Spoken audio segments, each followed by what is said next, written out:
പുലർനിലാച്ചില്ലയിൽ കുളിരിടും മഞ്ഞിന്റെ പൂവിതൾ തുള്ളികൾ പെയ്തതാവാം.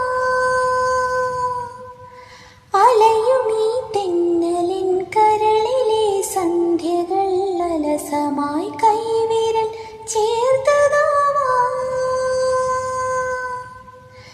മിഴികളിൽ കുറുകുന്ന പ്രണയമാപ്രാവിന്റെ ചിറകുകൾ മെല്ലെ കൊഴിഞ്ഞതാവാം. മിഴികളിൽ കുറുകുന്ന പ്രണയമാപ്രാവിന്റെ ചിറകുകൾ മെല്ലെ കൊഴിഞ്ഞതാവാം. താനേ കൊതിക്കുന്നൊരാൾ വന്നു ചേരുമെന്നാരോ സ്വകാര്യം പറഞ്ഞതാവാം. പിന്നെ